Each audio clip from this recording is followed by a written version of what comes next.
proclamation na magiging bato pa.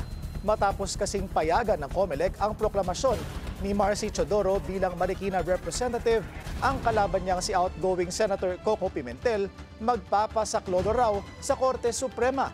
Narito ang agenda report ni Joash Malimban. Hindi aatras si outgoing Senator Coco Pimentel sa congressional race ng Marikina City, 1st District. Kasunod yan ng pinakahuling desisyon ng COMELEC en banc na pumapanig sa apela ng kanyang kalabang si suspended Mayor Marcy Teodoro.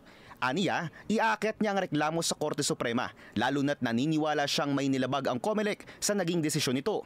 Sagot ni COMELEC Chairman George Garcia, meron po tayong mga kandidato na dati dito sila, tapos bigla na lang lumilipat sa ibang lugar and therefore nakakatakbo doon sa mga lugar na yon, nakakarating ang kaso sa Korte Suprema at nasusustain. Yan po yung kagandahan ng mga ganitong klaseng kaso. Ma-take advantage po ito upang magkaroon ng kaliwanagan mula sa ating kataas-taasang hukuman kung ano ba talaga dapat ang doktrina kung ang pag-uusapan ay residency. Ayon sa poll body, lifted na ang suspension ng proclamation ni Teodoro at reinstated na ang kanyang Certificate of Candidacy. Matatanda ang kinansela ng COMELEC 1st Division ang COC ni Teodoro noong December 2024 dahil sa dalawang petisyong inihain laban sa kanya noong Oktubre. Isa rito, mismong si Senator Pimentel ang naghain. Ayon sa mga petisyon, nag-commit si Teodoro ng material misrepresentation matapos nitong bumalik at tumakbo sa 1st District. Kahit na nagpalipat na siya ng kanyang records sa ikalawang distrito, ilang buwan ang nakaraan. Pinanigan ito ng 1st Division ng COMELEC pero nanatiling nakabinbin kaya sinuspindi ang kanyang proklamasyon kahit na nanalo siya sa halalan.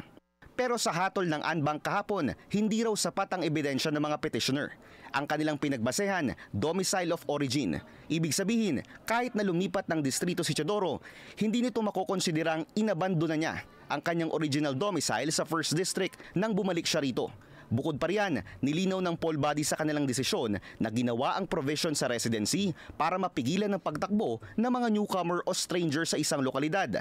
Hindi umano ito applicable kay Teodoro, lalo na't nakaupo na siya ng 3 consecutive terms sa parehong pwesto bago siya maging alkalde ng Marikina. Sa sinasabi ng COMELEC en banc ngayon, ng 4, na meron na hindi naman daw siya stranger dyan sa mismong lugar.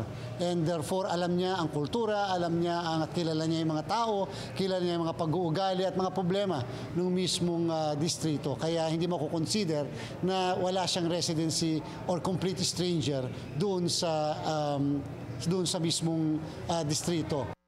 Ayon kay Chairman Garcia, kailangan munang hintayin ni Teodoro ang 5 araw bago maging final and executory ang kanilang desisyon.